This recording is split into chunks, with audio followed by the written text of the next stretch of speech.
बहुत पुराने समय की बात है। एक अत्यंत निर्धन स्त्री ने एक सुंदर पुत्र को जन्म दिया। उस बच्चे के दाएं हाथ पर नीले रंग का एक बड़ा सा दाग था, जिसे गांव के विद्वान पंडितों ने शुभ और भाग्यशाली माना। जन्म के कुछ ही समय बाद गांव के एक प्रतिष्ठित पंडित ने भविष्यवाणी की कि यह बालक जब 14 वर्ष का होगा तब इसका विवाह राज्य की राजकुमारी से होगा। समय बीतता गया। एक दिन उस राज्य का राजा शिकार खेलने निकला और रास्ता भटककर उसी गांव में पहुंच गया जहां वह बालक जन्मा था। गांव वाले राजा को पहचान नहीं सके, क्योंकि उन्होंने कभी उसे देखा ही नहीं था। बातचीत के दौरान गांव के एक वृद्ध ने राजा से कहा कि हाल ही में गांव में एक विशेष बालक ने जन्म लिया है, जिसके भाग्य में 14 वर्ष की आयु में स्वयं राजकुमारी से विवाह लिखा है। यह सुनकर राजा अत्यंत क्रोधित हो उठा। कुछ ही दिन पहले उसकी महारानी ने एक बेटी को जन्म दिया था। राजा स्वयं घमंडी और कठोर स्वभाव का था। राजा ने सोचा कि क्यों न मैं उस गरीब औरत को कुछ धन देकर उसका बच्चा उससे ले लूं और बच्चे का काम तमाम कर दूं, तो न ही वह भाग्यवान बच्चा रहेगा और न ही मेरी राजकुमारी से विवाह कर पाएगा।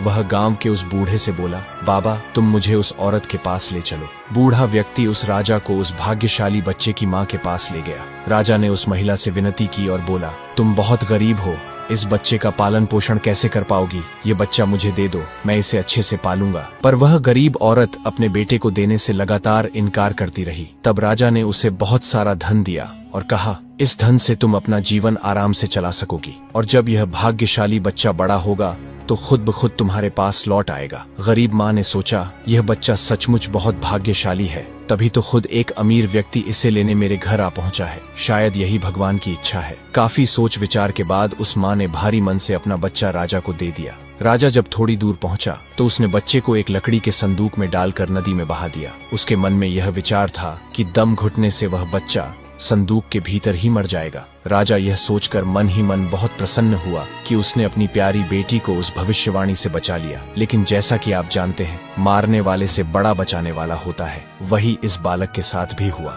वह लकड़ी का संदूक बहते बहते एक पंचक्की के पास जाकर अटक गया। वहां काम करने वाले एक नौकर की नजर उस संदूक पर पड़ी। उसने सोचा कि उसमें जरूर कुछ कीमती चीज होगी। वह पानी में उतरकर उसे बाहर ले आया। जब उसने संदूक खोला तो हैरान रह गया। उसमें एक छोटा बच्चा सो रहा था। नौकर ने सोचा, यह बच्चा मेरे किसी काम का नहीं, क्यों न इसे अपने मालिक के पास ले चलूं? उनकी कोई संतान भी नहीं है, शायद वे इसे अपना लें। ऐसा सोचकर वह मालिक के पास गया। पनचक्की का मालिक उस बच्चे को देखकर बहुत खुश हुआ। उसे लगा जैसे भगवान ने उसकी और उसकी पत्नी की प्रार्थना सुन ली हो। पति पत्नी दोनों ने बहुत प्रेम और स्नेह से उस बच्चे का पालन पोषण शुरू कर दिया। जैसे जैसे वह बालक बड़ा होने लगा, उसके चेहरे की आभा और तेज बढ़ते गए। जो भी उसे देखता बस देखता ही रह जाता। एक दिन भाग्य ने फिर कुछ ऐसा मोड़ लिया कि राजा